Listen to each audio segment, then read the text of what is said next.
If this goes on, don't panic. Bringing hope to the world through speculative fiction.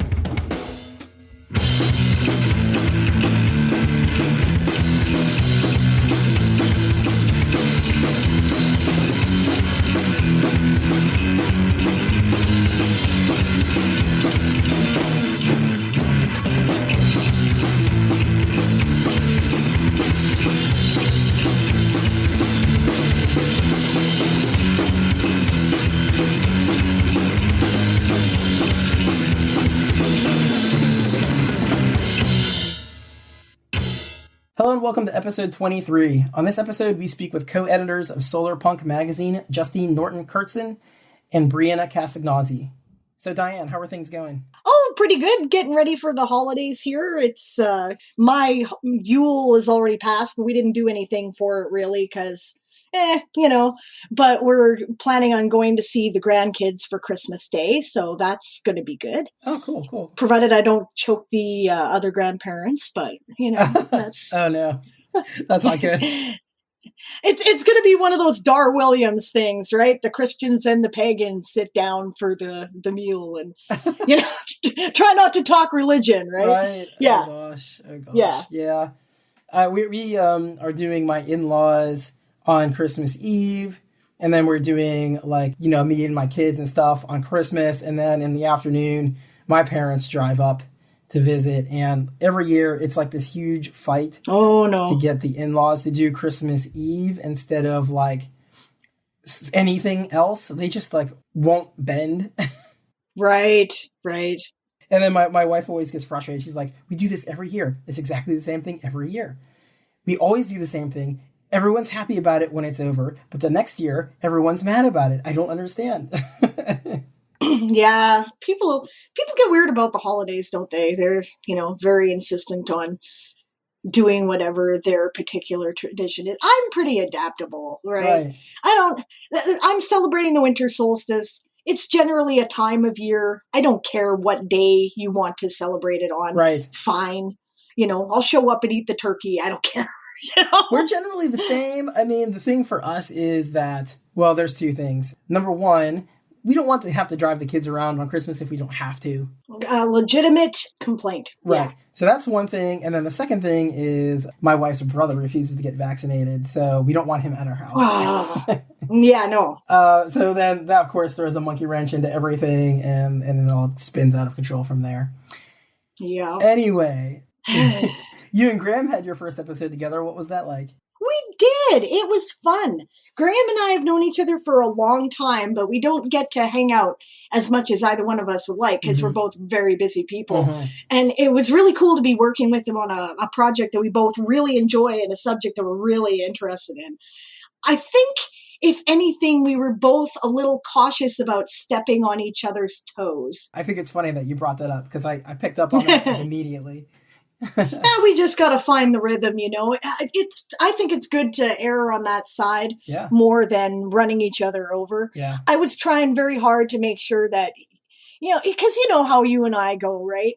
And I'll fill the blank immediately if there's a blank, right? I'll just jump in. Right. But I didn't want to do that because I wanted, Graham to be aware that his voice was just as important and just as valued. And on his end, he was probably making sure he wasn't, wrecking what was already established or anything. So yeah, we'll figure it out. It's cool. No, it's cool. It's funny. It's good to get him on finally and all that. And yes, mention, we are also getting close to the end of our second year. I think not this episode, but next episode will be the last episode of our second year, which is just crazy to think about. Nice. Well, happy birthday to us. Yeah, that's right. You going to do anything for that? Do we have any plans? Maybe we should come up with some. We could always talk about doing another live episode. Well, that could be good. We need to get back into that anyway, I think. Yeah, I had a lot of fun with those, and it gave us more opportunity to bring more guests on. Yeah, absolutely. Yeah. And they require way less editing, which I'm always for that. Well, there is that. I mean, people do understand, if it's a live recording, there's only so much you can do, right? So, yeah. Exactly. All right, well, is there anything else you want to bring up before we bring the guests on? Well, A Few Good Elves has its hardcover version coming out in January. Oh, that's exciting. That's exciting. Yeah. Yeah, it's kind of a reverse of the traditional release model, right? But it's something that independent and small press writers have been doing.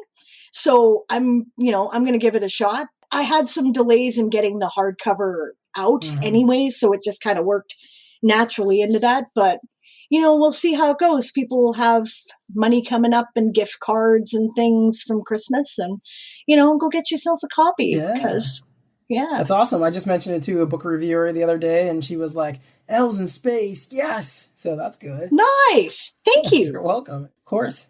And speaking of books, I've also been reading Leviathan Wakes, which I think the last time we were on an episode together, you had mentioned that you just started. So. I did. It was excellent. I believe I told you, if you like the series, you'll love the book. Yes. Right? Yes. I'm in the first quarter, and there's definitely some differences, but not major so far. No.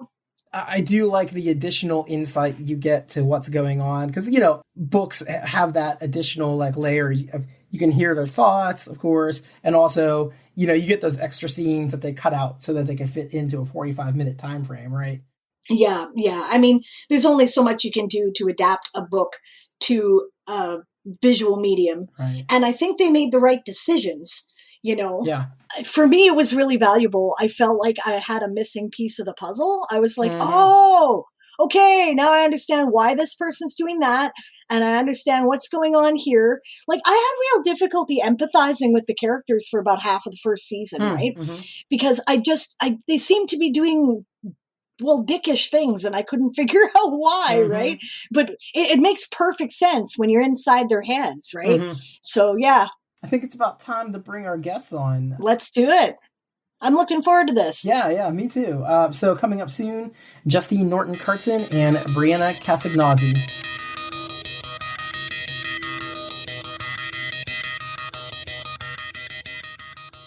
Hey, you all know that I'm a supporter of Dreamforge Magazine. You might wonder why you should support Dreamforge too. First, understand that Dreamforge is a new kind of science fiction and fantasy magazine that is looking for hopeful futures in a time when it seems hard to find that. Second, check out their magazine. The illustrations are beautiful. Personally, I was very impressed by the cover of the third issue. Additionally, they have top-tier talent writing in the magazine, like Jane Linskold, Dave Weber, and Mary Soon Lee. They also have new authors to discover too. And if you're like me and read a lot on the bus, they have a portal set up for you, so you can read the magazine on your phone or tablet. There are plenty of other reasons to check them out too. You can find them at dreamforgemagazine.com. That's Dreamforgemagazine.com.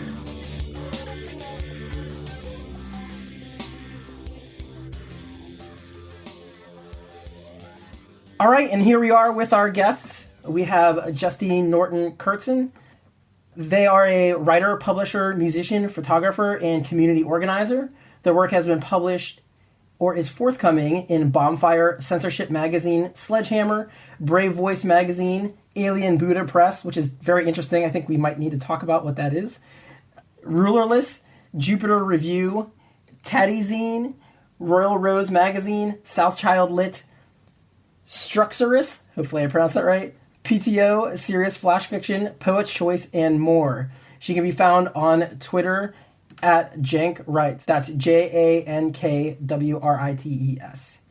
We also have Briana Castagnozzi. She is a writer, artist, musician, and composition instructor. She enjoys writing and reading the interstitial fiction that explores the connections between ethnic, spiritual, and environmental narratives. Her work has been published in Stone's Throw Review, Sean Gum Review, and Entropy. She's a licensed falconer, that's interesting, and lives with her red-tailed hawk in the Hudson River Valley. So welcome aboard, our wonderful guests. Thank you so much for having us. Thank you. Absolutely. So what's Solarpunk Magazine, and why are you putting together a Solarpunk Magazine? Well, I'll answer why we're putting it together, Bree, then you can maybe take what it is if you want. Mm-hmm. But we're putting Solarpunk Magazine together because well, we think there's a need for it. I mean, over the past year and a half, there have been large number of articles written from a variety of press, from like independent presses and like review game presses and big presses like the BBC and Yes Magazine and things like that, all talking about the need for more optimistic and more hopeful fiction, movies, books, whatever it happens to be, but more hopeful narratives. And Solarpunk is something that is right up that alley. And it's a word that has been a word in a genre that has been thrown into the mix with a lot of these articles that are being written about this sort of need for a cultural shift. Right. So myself and the other folks who are part of the editorial teams sort of, I just saw this need and found each other and looked around and saw that there wasn't a whole lot else going on in the magazine world like this. We're not the only game in town in terms of solarpunk or like optimistic fiction, but it's still a pretty wide open field. So it seemed like something that just needed to start happening. Right. Awesome. I agree with you completely. Yeah, and as for what it is specifically, Solarpunk Magazine is a digital-only magazine that publishes short fiction, nonfiction, poetry, and art in the solarpunk subgenre. And we also pay pro rates as defined by the SFWA, the Science Fiction and Fantasy Writers of America. Excellent. Awesome. Expect me to hit you up. Great. I just had a story published in Cosmas magazine that I want to write more in the universe of. That's a solarpunk mystery. Oh, awesome. Cops in a solarpunk world. So nice. We'll have to look out for it. Yeah, excellent. Awesome. So a while back we had Francesco Verso on, and we briefly talked about solarpunk. Could you give our audience just a quick 101 of what solarpunk is in case they skipped that episode? So solarpunk is a subgenre of sci-fi fantasy, and it's in the speculative fiction bubble. It's a genre and artistic and architectural science-adjacent movement that envisions how futures might look if, human technology and nature exist in harmony. Yeah.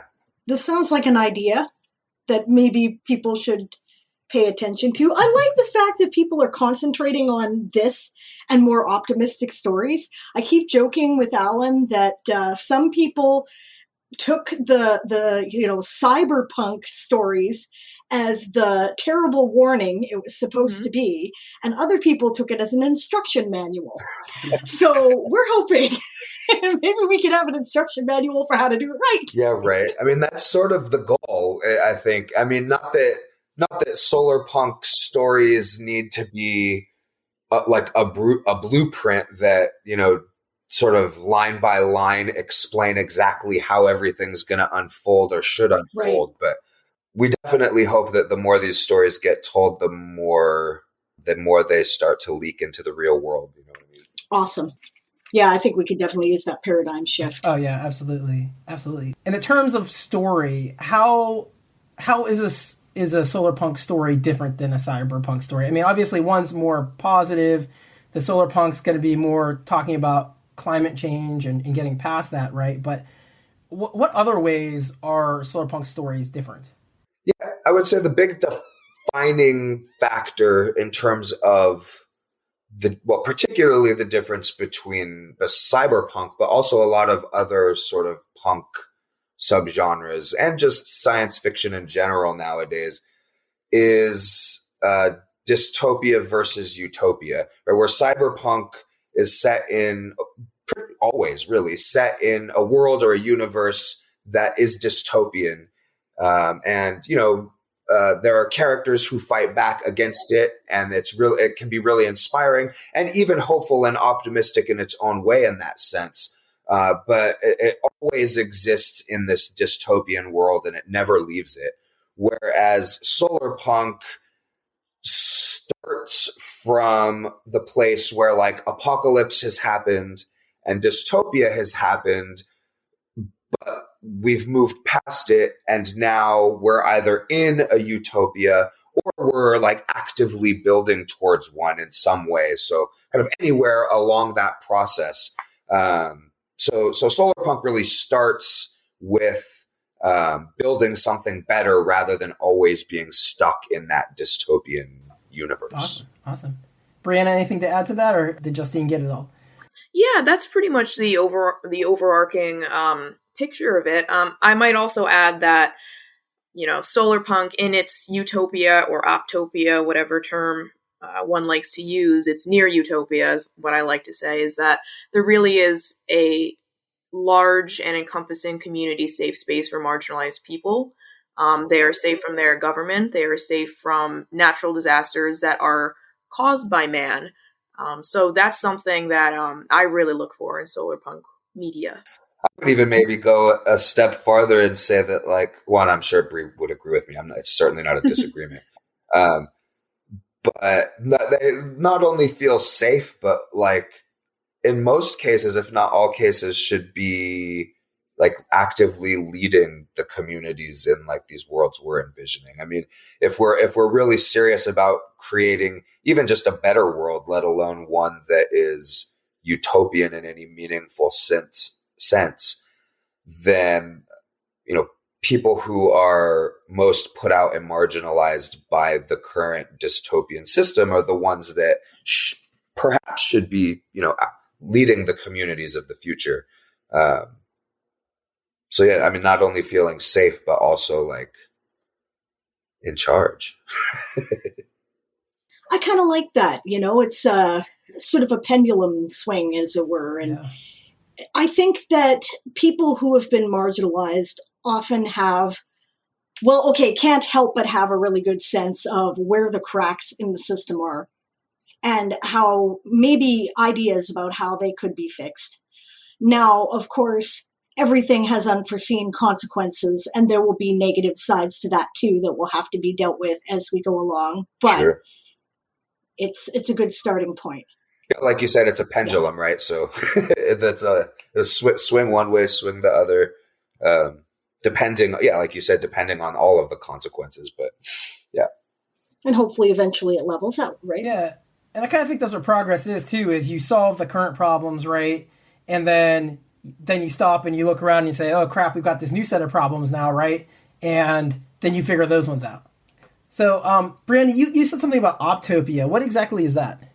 Optopia is it's a term that refers to basically a state of near utopia. It kind of rejects this notion that utopia, a pure state of utopia, is possible just due to, the fallacies of the human condition. Something else is always going to happen. And humans are responsible for addressing those happenings, those cracks in the system that keep us safe. So that's what that term kind of stems from. Interesting. Okay.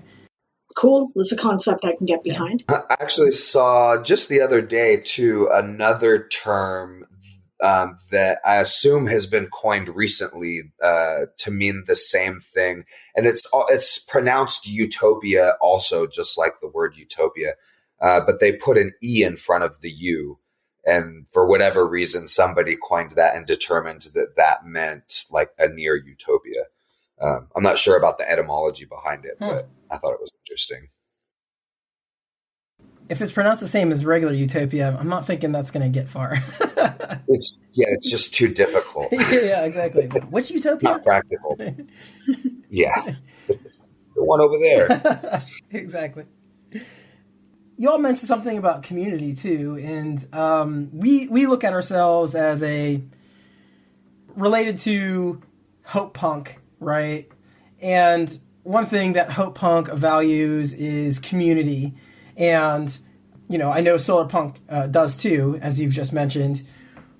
So why is community important, and how do you think writers can better convey a sense of community in their fiction? I'd say community is important because it's, it's kind of a safety net for humanity, for the common man against man's oppressors, really. And as for how one can get a better sense as a writer, I'll just speak from my own experiences. So I'm Filipino American, and there is a pretty intense sense of community coming from my local Filipino ethnic group, wherein we have, fundraisers for events for, taking care of each other, the elderly, people who need food on holidays, that sort of thing. Church is a part of it. Parties in the summer, that's a part of it too. So maybe doing research into, ethnic living and ethnic neighborhoods, I think, can provide writers of any background insight into what community looks like. Makes a lot of sense to me. Yeah, absolutely. Absolutely. Justine, do you have anything to add to that? Yeah, I guess along similar lines, I just sort of think that community is and always has been the default state for the human species. I mean, as far back as we have records and can tell, humans have lived in groups, whether they're small groups or large groups. Some kind of community has always been central to our survival and our existence. And I don't know why we would ever want that to change. And I'm an introverted person. I very much love my alone time. I mean, I'll get up at 4 a.m. sometimes just so that I can have a few hours of total quiet.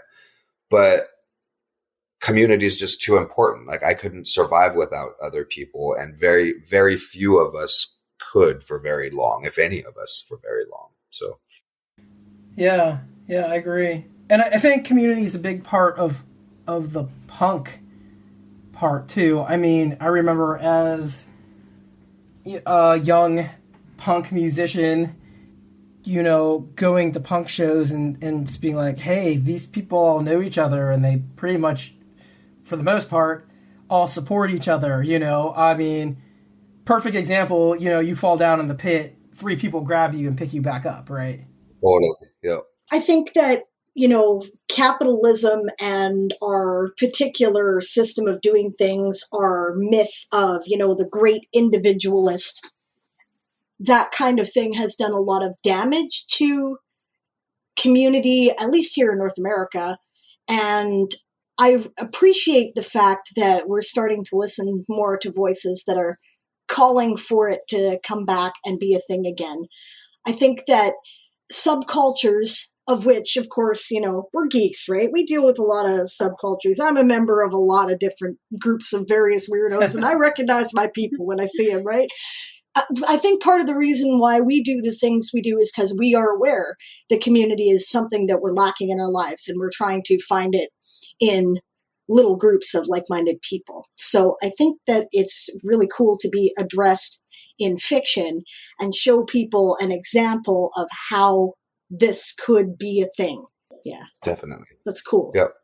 Yeah, and I think it's an interesting dynamic that plays out in Solarpunk too, because there's also a big emphasis on the whole DIY, right, do it yourself movement, and that can lend itself, I think, in my opinion, at least, towards individualism, right? Like, it's important to be totally self-sufficient. Not that DIY necessarily means that, but it's like along the same train. But they don't have to necessarily be in conflict, right? I mean, there's right. Something to like knowing how to be self-sufficient to the greatest extent possible, so that you can come together with other people and build something that is bigger and works in a way for everyone, right? Exactly. Then you come together as a community and as neighbors, as opposed to, say, buying your electricity from the big multi-corporation, Yeah, exactly. Mm-hmm. How about tell us a bit about the magazine? Sure. So the magazine, I mean, Bree talked a little bit about it earlier. It's primarily a fiction magazine, but we also are going to be publishing poetry. There'll be a fairly robust nonfiction section with essays and articles, cool. And even reviews, book reviews, maybe some movie reviews, things like that. And then also art. Aside from just cover art, there'll be art that is related to solarpunk and solarpunk ideas sort of throughout the magazine. And we're really fortunate that we have been able to be in contact with a number of pretty well-known science fiction authors who are either writing stories or doing interviews or writing nonfiction articles for not only just the first issue, but for issues kind of throughout our first year. And so that's really exciting and was sort of a big help in our Kickstarter being successful and kind of getting us the funding that we need to pay pro rates to the authors that we publish, which is really important to us because, there's so many magazines out there that either don't pay well or don't pay authors and artists. And it's understandable because it's a ruthless industry and it's so hard to make any kind of money, even just to run your magazine, let alone to like pay people to do it, in terms of like editors and layout people and all of that. But we feel that at least we need to do what we can to pay writers and artists because they're always, in general, the last ones to be thought about as workers and in terms of getting paid. So, yeah. I love that. I love that so much. Please tell me Kim Stanley Robinson is going to do an article for you. No, but we do have actually in the first issue we have an interview that we did with him. That's still pretty cool though. Great. We weren't able to get. We wanted him to write a short story, but he's like, I don't write short stories. I just write big, huge books that are 500 pages long. Accurate. They're great. I love them, but they're all big. He definitely does not write short stories. And then I don't even know if we asked him to write an article, but we did ask for an interview and he was really gracious enough to do that. So. Oh, wow.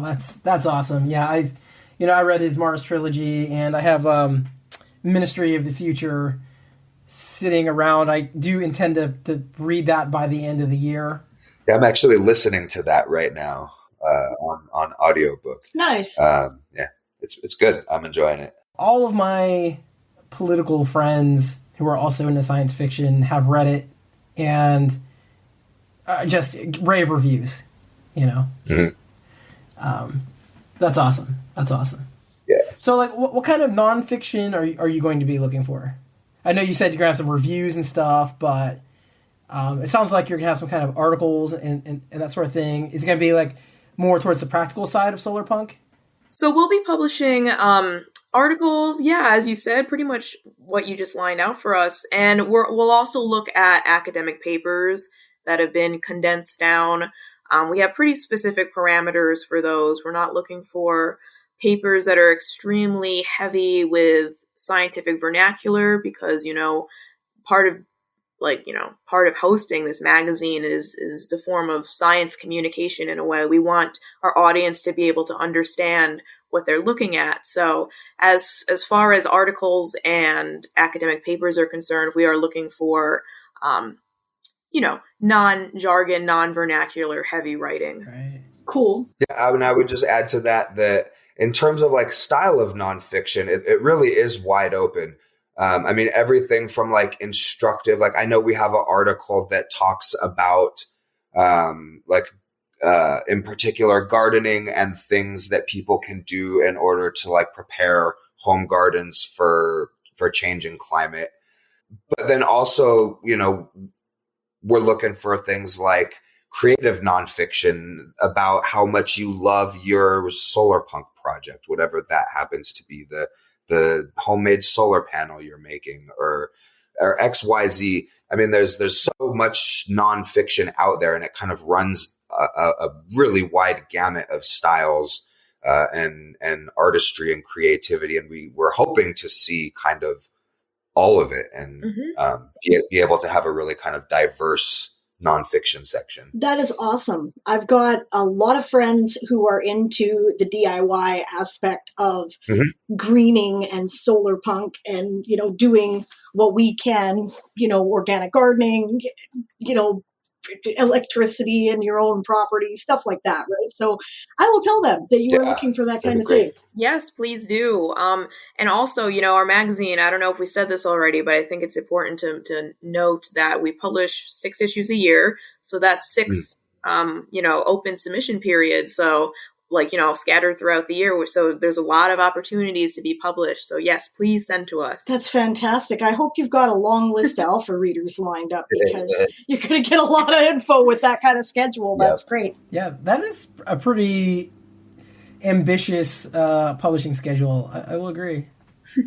That's awesome. Yeah, we'll see how it goes. I mean, it's a fairly standard for science fiction magazines. So we've got a pretty big team. So we think we can pull it off. 10 editors, I think. Oh wow, really? Yeah, that's amazing. Yeah, we're lucky.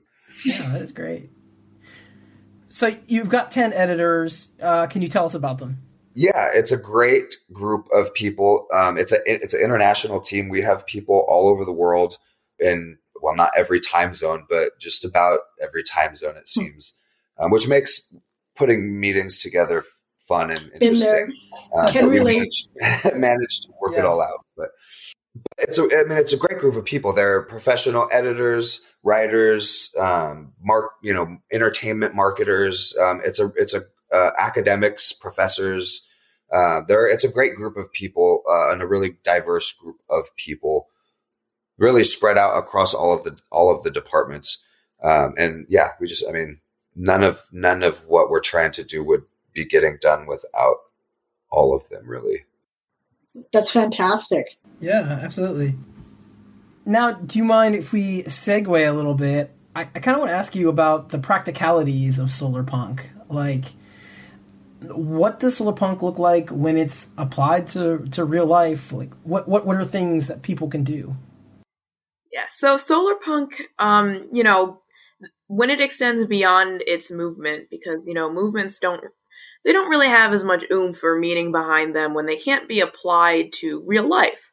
A Solarpunk, community could look like, for example, like a xeriscaped landscaping, where you plant specific, drought-tolerant plants that don't require a lot of water. Cities love to use a lot of water to make sure that their non-native plants look good year-round or in the growing season. It looks like community gardens. Where I am at in New Paltz in New York, there is a very lovely local community garden where you can have a small plot of land and basically grow your own food, which I think is wonderful. And it's maintained by a local kind of group of volunteers, of gardeners and just people who like to be outside.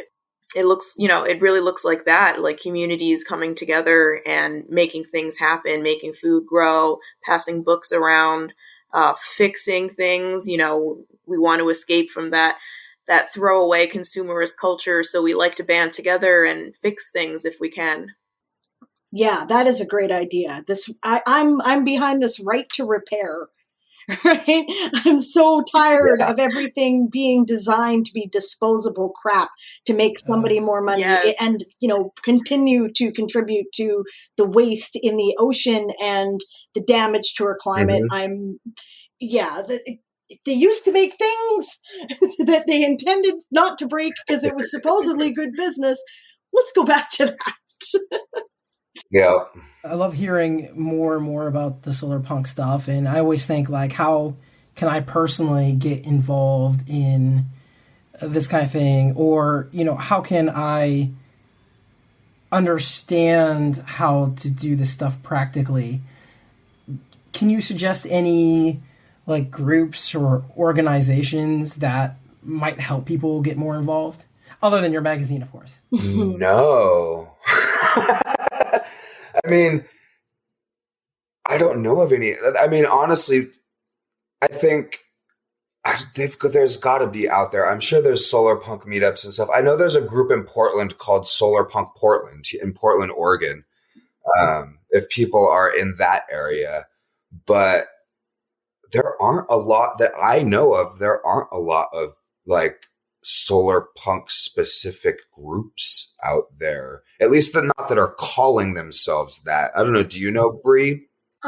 I can't think of any that specifically use that terminology, but if people are looking, to instill within themselves that sense of community, I would recommend that your local library is a good place to check in. I know at least my library has often local initiatives posted about. Local universities also tend to have community-based events and community-run systems that might be inclined towards like eco-friendly and eco-fiction type stuff.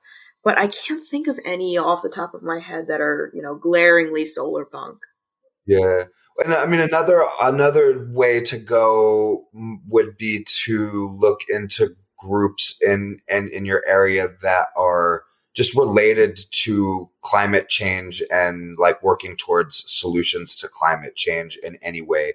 That's such a big part of what Solarpunk is about, and the futures that Solarpunk builds are about. And so that's, I mean, I would think any kind of climate change group is going to have at least Solarpunk friendly people in it. If I can throw something in here too, I happen to know, Alan, that a lot of this stuff tends to happen in grassroots community levels, right? Places that you can hit up as well, your local health food store, if they're into like, organic food as opposed to supplement pills. Right? There's a difference, right? And your local metaphysical store will usually have some people who are into the solarpunk movement, although they may or may not know the term, Sure. Right? And your local farmers market. That's great. That's a great idea. Oh, Yeah, farmers markets are really great too. I'll also mention, for large scale rather than local, the Open Space Institute. They have initiatives where you can apply for grants if your organization is focused on things like clean water and climate protection and healthy communities. And they also have points where you can donate to such things. Yeah, and we should give a shout out to on the bigger scale. There's at Arizona State University, it's called the Center for Science and the Imagination. It's a really cool project that is happening at the university there. And they do a lot of solarpunk stuff. We're actually doing a podcast episode with them in a few weeks here. Right on. So not to give too much away, but like they bring together scientists and artists and authors and like have conversations and then create solarpunk books out of those conversations and meetings, and it's a really cool project that they're doing. So that's something people could look into as well. So, what do you all see for the future of solarpunk? I mean, is this going to become part of mass media in the future? Is this just going to remain kind of like a sci-fi thing or a grassroots type of thing? I'm going to ask you to put your science fiction writer's hats on and tell me how you see solarpunk expanding in the future, or not expanding, or whatever. I see solarpunk really expanding in the direction of science communication. I think this notion that artists and writers and people who design architecture can come together with scientists in the domains of climate change studies and ecology and all that stuff and create an art piece or a movement or a piece of writing that can connect to the public. That's where I would like to see solarpunk go. And that's where I think it will go, just based on, the nature of its stories. They're entertainment, of course. Right. But they're also trying to communicate a message and the idea that the future can be saved and is definitely worth saving. Yeah, I agree. I mean, and for a lot of reasons, I think it will have broad appeal. I mean, I guess the extent to which like solarpunk itself specifically becomes like mass marketed or whatever, who knows? Or even if we want it to be marketed, I don't know. That's a whole other conversation. Right. In terms of just like seeping into the larger culture, I mean, for a lot of reasons, because I mean, like Bree was talking about, I think just, in a lot of ways because of the connection to the real world that it has, and the fact that it's not just stories about the future, but it's people who identify with the movement and who are doing things to try and make it real now instead of, just always being fiction or always being something that's going to be in the future. And so that I think will pull people in a way that other genres of literature or art, or even art, things like architecture, don't necessarily. And then two, and it's something that, speaking of Kim Stanley Robinson, has been talking about quite a bit lately, I think, is that climate change is such an all-encompassing reality, and it's like so ever present now and just right in our faces that at least climate fiction, not necessarily Solarpunk specifically, but climate fiction more generally, is essentially just going to be fiction. Not just science fiction, but all fiction in a way. I mean, not that there won't be anything out there that doesn't touch on it, but it's going to be hard for any of us to write anything that doesn't in some way touch on climate change and the effects of it. And that's only going to get more true as time goes by. And so because of that, genres like Solarpunk are, I think, much more easily going to be popularized for good or bad. It's just going to become almost like a necessary reality. Can't argue with you there. This past year has been a wonderful object lesson of the effects of climate change on my community. That is for sure. Yeah. Yeah, it's interesting to hear you say that, too. I listen to the Coode Street podcast, which is run by Jonathan Strahan and Gary Wolfe. And for people who don't know, Strahan's an editor, a pretty popular editor, and Gary Wolfe is more of like a critic and reviewer. And one thing that they've pointed out is that climate change is just taken for granted in science fiction now. It's just like, well, of course, you know what I mean? And they've talked about that in multiple episodes, but it was interesting to hear that from mainstream, well-known critics and editors. Yeah. And, it was relevant to this. It's interesting. I was talking with an editor who's not with Solarpunk Magazine, but an editor who I'm working on a Solarpunk anthology with. And we're sort of talking about the kinds of stories we're looking for and who we're looking for them from. And we're talking about the idea of pulling in authors who don't necessarily write science fiction or don't even always necessarily write fiction, just to kind of see what they might come up with, like well-known authors that might be interested in experimenting.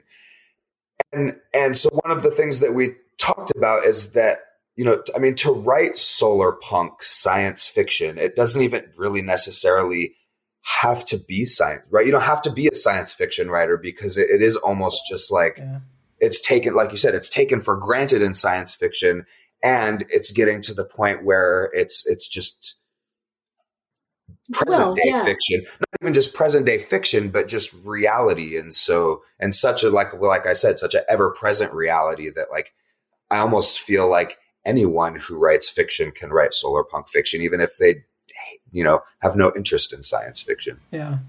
Can't argue with you. I wish I could. No. Okay, one more question, and then I know we're running low on time, so then we'll do our last few. And this question is more about government, and I'm just wondering your thoughts about, how does the government need to change in order for us to bring about a more Solarpunk future? A lot of Solarpunk, or not Solarpunk writers, but people who really have stakes in Solarpunk would say that the government, or any government, doesn't need to change. It needs to disappear in a way and sort of bring about a state of anarchy. In terms of how I would see it from a personal perspective, I'm really not sure yet what the government has to change and what it has to do and what it has to look like in order to facilitate a Solarpunk future.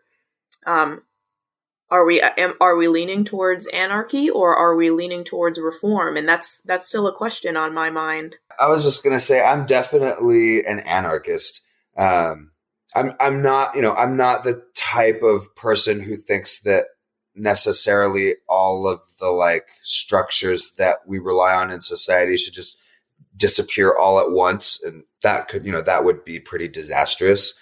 I ideally see our world moving towards a state where we don't need to have authority over each other. Right. And just to clarify, not to dive into political philosophy too deep, but for our audience, there's a difference between anarchism and nihilism, right? Because I think often those two are conflated, and that can be confusing. We have been pretty serious. We need to lighten this up a bit. There has to be positive sides, you know. Yeah. Okay. Who wants to go first, Justine or Briana? Oh, I guess I could go first. Okay, well, tell us about falconing. Like, how did you get into falconing, and what's that about? Okay, I love this question. So I got into falconry, from my university. I was walking through the science hall one day, and I was like, wow, there is a little mural of this man holding a peregrine falcon, and his name was Heinz Meng, and he taught at that school for decades.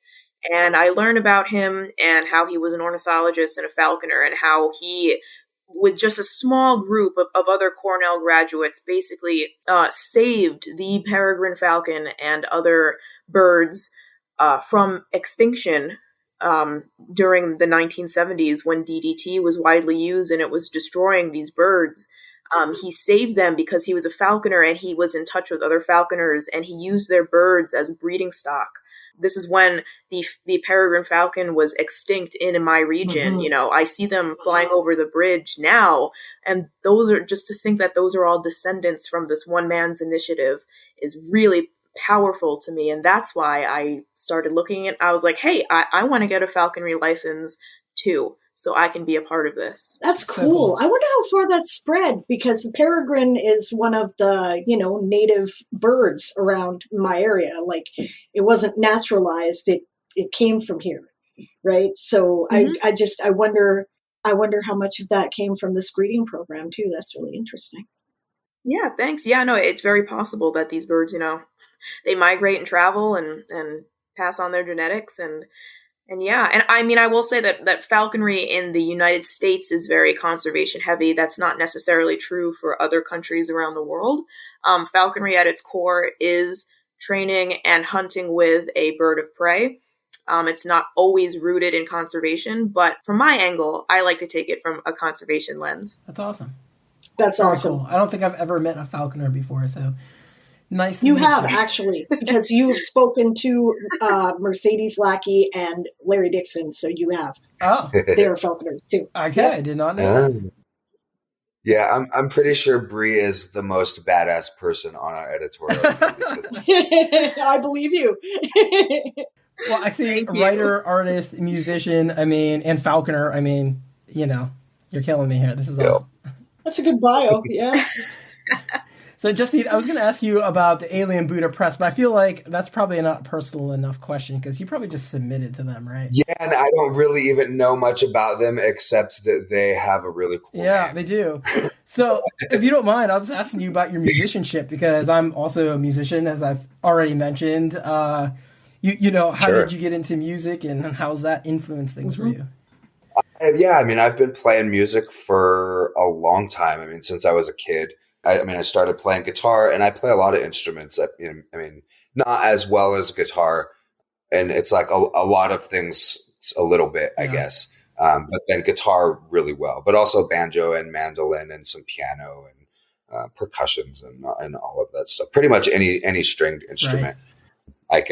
I can fiddle around with pretty well. And it's really influential on me. I play music all the time, and I record music. I'm in a band with my partner that records and publishes music, and it's, I think, too, just a really important part of solarpunk in general. There's not really a really defined solarpunk music genre. You can find like solarpunk playlists and stuff like that on Spotify and YouTube, but just like what music is and the way it creates community and brings people together, I think is very solarpunk.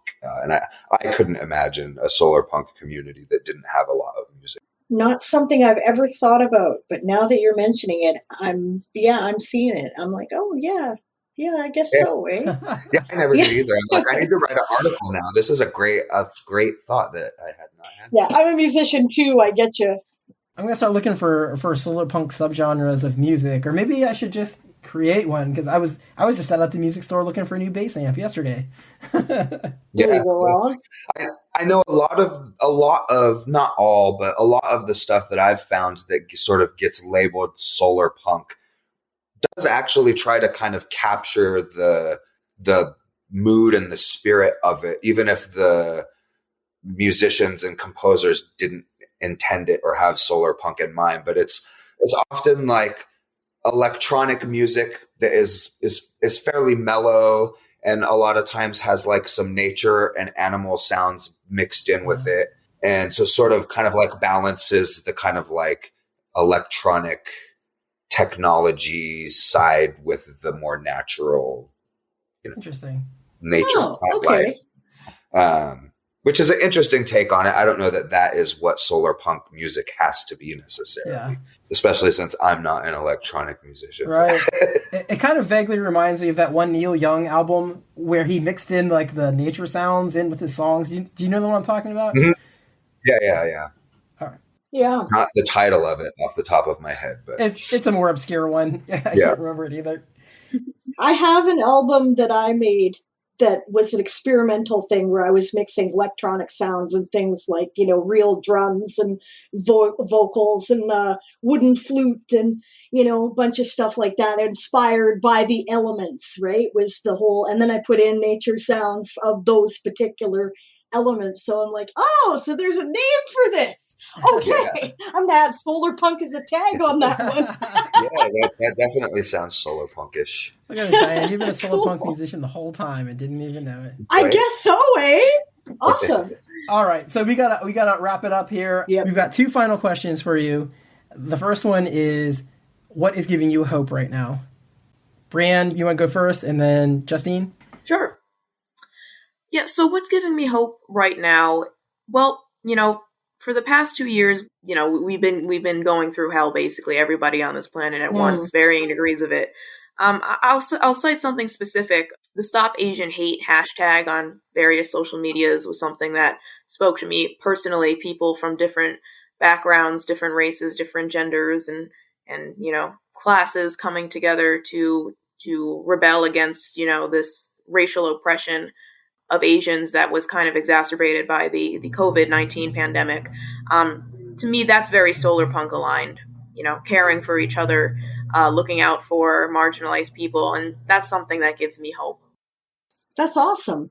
You always wonder when you're doing stuff and participating in, these hashtag movements or whatever, is this making a difference? Does this matter at all? Is this armchair activism, right? It's cool. If it's giving someone hope, it's doing some good. So that's awesome. Yeah. All right, Justine, what's your answer? Yeah, I mean, along the same vein, I would also have to just say all the rebellion that we see happening, not just in this country, but in the world, whether it's related to like climate change and the COP26 conference or Black Lives Matter stuff or whatever it happens to be that is going on in people's part of the world. So many people are starting to not only get involved, but get involved in a way that puts themselves at risk, which is scary and is especially scary to people who don't quite get that kind of activism. But I really think is vital to really creating change that lasts. And so seeing more of that, as scary as it can be, as also very much gives me a lot of hope. Awesome. I agree with you. I agree with you completely. This is, people have described it as a culture war, right? There's risk in a war. It's not just a euphemism. There is risk here, right? But what's the risk of doing nothing, right? Right. Yeah. Worse. Yeah. Worse. Exactly. Fantastic answers. I always love to hear our guests' answers to those because it's so varying and usually very heartfelt. It's one of my favorite parts of doing this podcast, honestly. Yeah, me too. All right, so now it's the promotion time. Where can we reach you and what are you doing? Yeah, we are at www.solarpunkmagazine.com. That's our website. And then you can find us on Twitter and Facebook, pretty much any social media out there, Twitter, Reddit, all of it, Instagram, and just, by typing Solarpunk Magazine is the easiest. Our first issue came out on January 11th, so we're really excited about that, and hope that lots of people pick it up and enjoy it and contact us and tell us how much they love it. And also our first submission window, our second submission window is open. So send us your writing. That's awesome. I'm definitely going to look for it. Alan, I told Alan at the beginning of this month that I was just not going to be available. And then he's like, we're interviewing Solarpunk Magazine. I'm like, damn it. Okay. Sign me up. So I'm very excited about your project. And thank you guys for coming on the show and telling us about the work you're doing and your part in the movement. And you give me hope. So thank you for that. Yeah. Thank you. Oh, thank you so much. Thank you for having us. Absolutely. Thank you so much for coming on. So if you enjoyed that episode, just a reminder, we have a Patreon. It's, what is our Patreon? If This Goes On, right? Patreon.com, If This Goes On. Yep. Check us out there. We've got some special features for our patrons, book reviews, access to the Rambo Academy for Wayward Writers, which I'll tell you is definitely worth your time if you have not done it. You should do it for Anne Leckie's space opera course alone. I'm just saying. Yeah, definitely check it out, guys. We do some really cool stuff there. Yes, absolutely. Absolutely. Archived episodes. We have a Discord. Oh, and we also allow our patrons to vote on guests sometimes too. So yeah, you bet. You can tell us who you want to hear from. All right. And that was, those were our guests for this episode. Diane, thoughts? They were awesome. I'm really excited about what they're doing.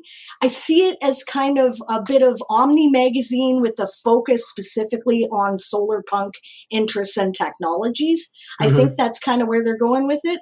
And I think that is amazing. This is exactly the kind of thing that I think we need right now to help the paradigm shift, to give people an opportunity to visualize, right, how this could be a possible future.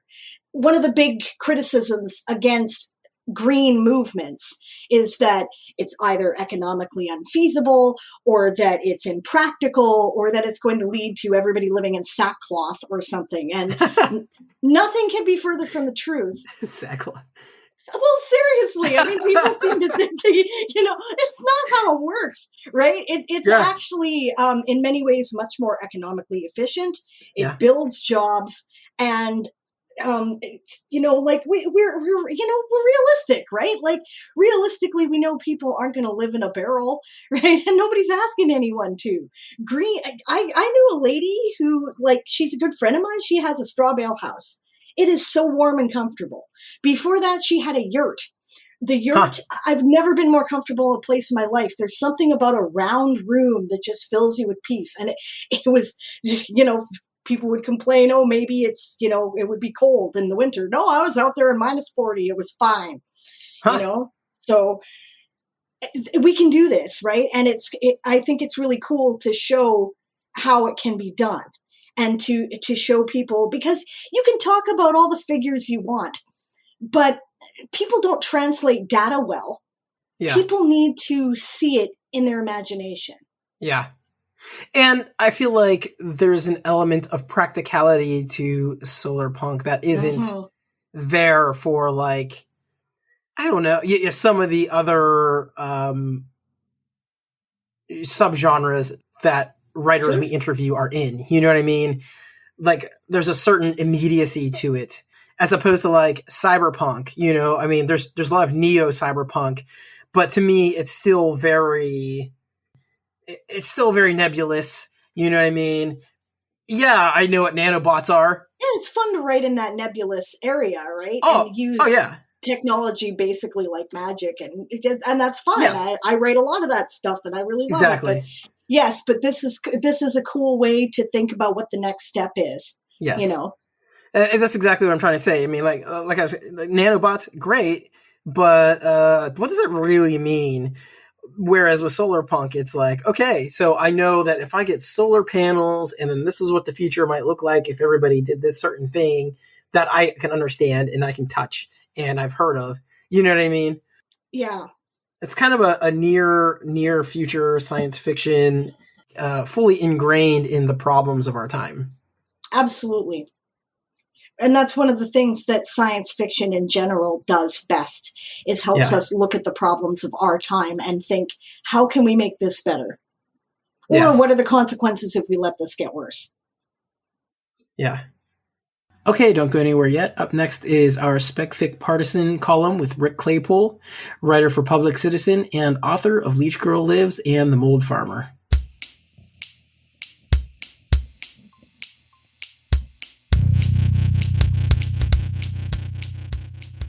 I've been thinking about evil corporations, like how there's the trope of the evil corporation in fiction, one of my favorite tropes, and what the trope says about what it feels like to be living under the boot of late capitalism.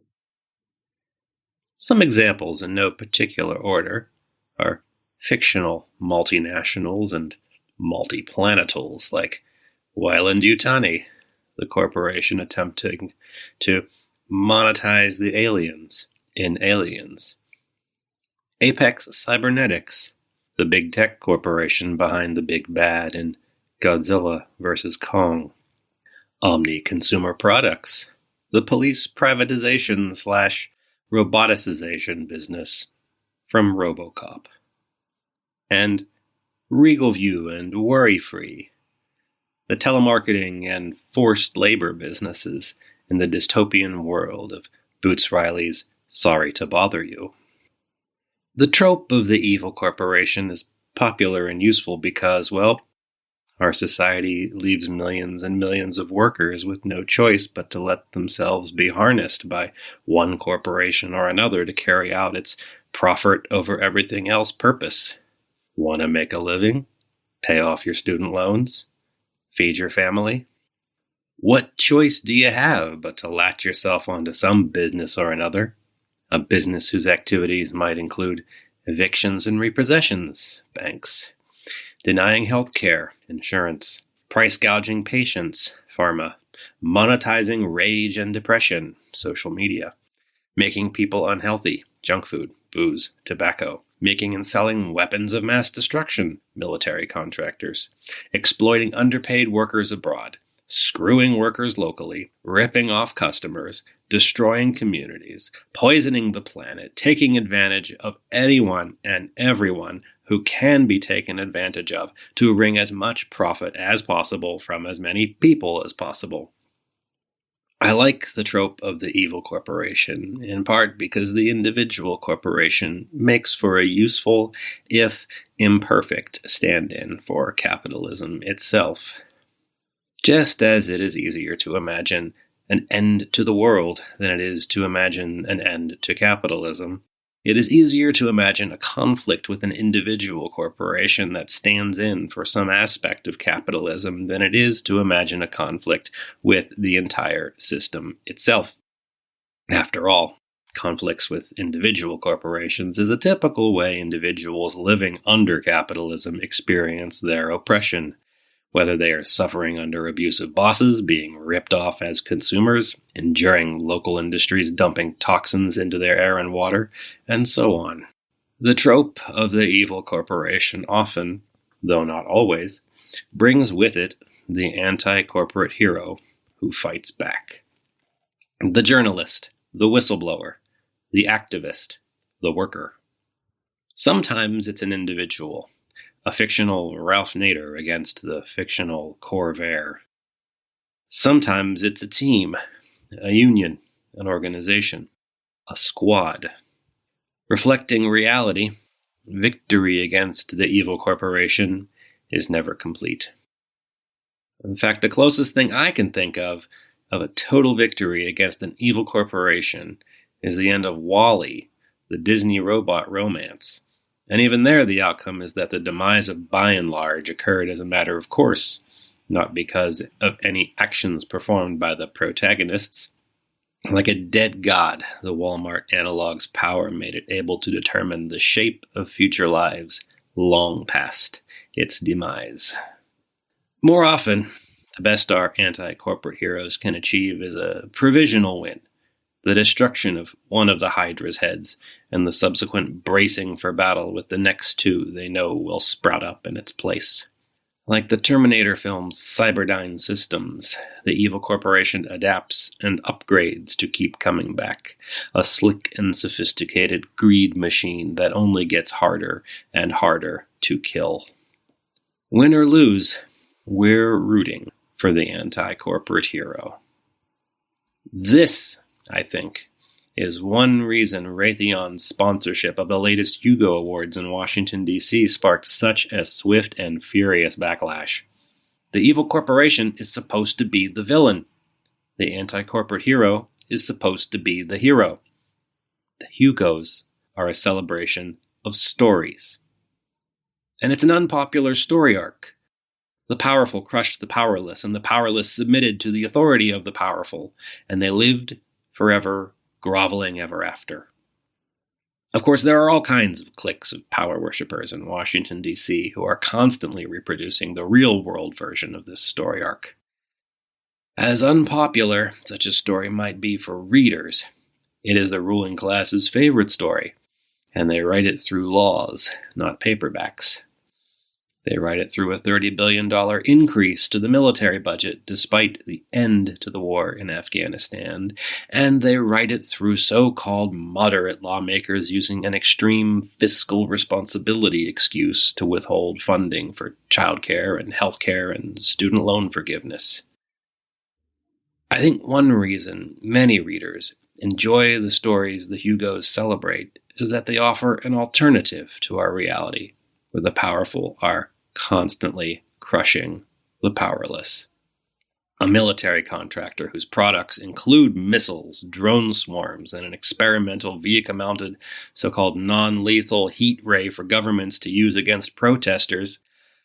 Well, that company's sponsoring the celebration of these stories made for escaping the kind of power the corporation represents. And it just comes off like a cruel expression of that power. No wonder so many fans reacted with such fury. A collective Olafian, there is some shit I will not eat. The anti-corporate heroes drew a line. Thankfully, the organizers apologized and used the sponsorship funds to make a donation to an organization dedicated to peace. And while, as always, victory against the evil corporation is never complete, this is a positive outcome. The fiction we read and write is the space where our imaginations must most furiously resist colonization and co-optation by forces that are responsible for real-world harms. We are right to resist allowing our celebrations from becoming mere jewels in a ruler's crown. Yes, we love dazzling distractions, we love art, we love stories. We love them because they strengthen and comfort and inspire and excite us. And I love that because of the strength we draw from our stories, we have the power to overthrow sponsors. And I wonder, how many who spoke out had any idea that their speaking out would result in real-world consequences? I wonder, if we can take this example and draw strength from it, what else might we discover we unexpectedly have the power to overthrow?